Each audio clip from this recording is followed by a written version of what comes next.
we have different types of belt: flat belt, round belt, V belt, timing belts, etc.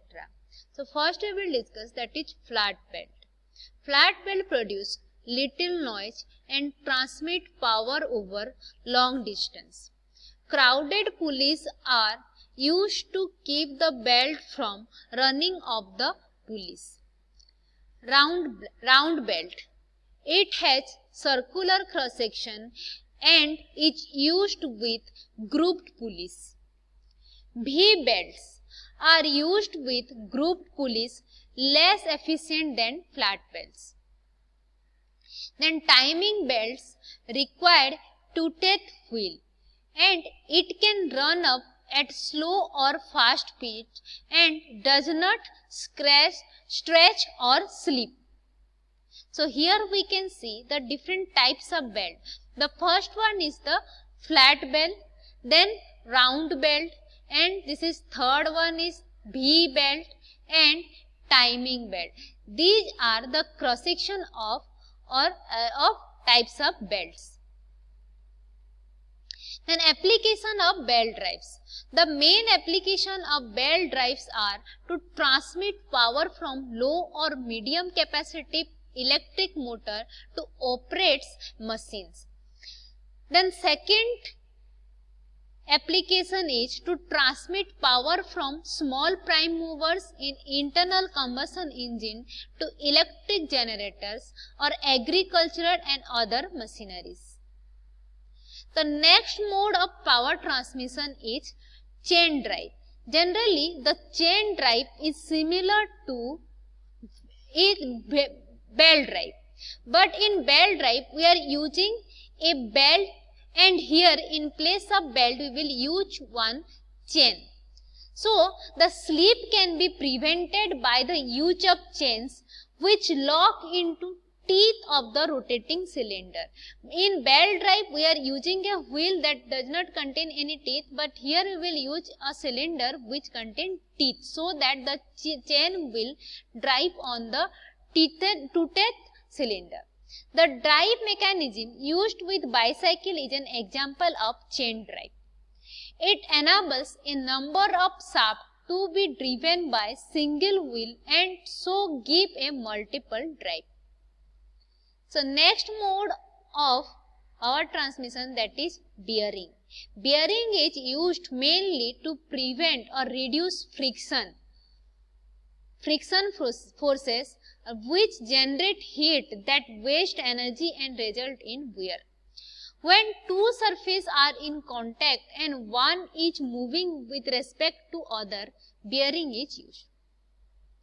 So the function of the bearing is to guide the movement of one part relative to another with minimum friction and maximum accuracy. There are different types of bearings. First one is plain bearing, then journal bearing, pivot bearing, collar or thrust bearing, ball and roller bearing. Journal bearing. Journal bearing are used to support rotating shafts which are located in radial direction. The word journal is used for a shaft. The bearing basically consists of an intersected of some suitable material which is fitted between the shaft and the support. The intersect may be a white metal, aluminium alloy or copper alloy or bronze, etc. The insert provides lower friction and less wear than if the shaft just rotated in a hole in the support. The bearing may be dry rubbing bearing or lubricated one also. Then pivot bearing. Pivot bearings are frictionless bearings that are suitable for pivotal or angular or oscillating applications. A cantilever pivot bearing is a commonly used type of pivot bearing for applications such that gimbal rings, mirror mounts, 4-bar linkage, vibration isolation system, etc. Then collar or thrust bearing.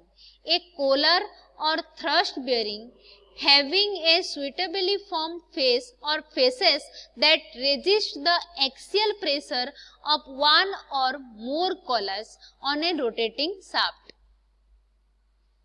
Then ball and roller bearing. With this type, the main load is transferred from the rotating shaft to its support by rolling contact rather than sliding contact. A rolling element bearing consists of four main elements: an inner race, an outer race, the rolling element of either balls or roller, and a cage to keep the rolling element apart. So this completes our mechanical actuator. Next we will discuss about electrical actuators. As we know that actuators are devices which will convert one form of motion into another motion. So in an electrical actuator, it will receive electrical energy for motion. Electrical actuator system includes mechanical switch, that is solenoids or relays, and solid state switches, and drive system like DC motor and AC motors. First we will discuss about the mechanical switches. Mechanical switches are elements which are often used as sensors to give input to the system, that is like keyboard. Mechanical switches are those in which the switching action is by the application of force on the switch, and during switching action mechanical element move with the switch. The switches consist of one or more pair of contacts which are mechanically closed or open.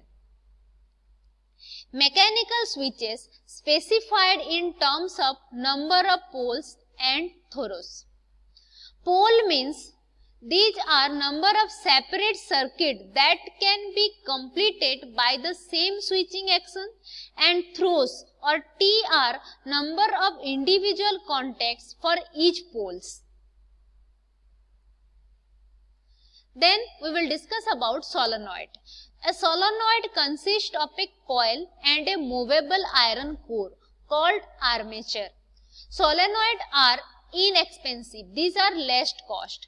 Solenoid can be used to provide electrically operated actuator.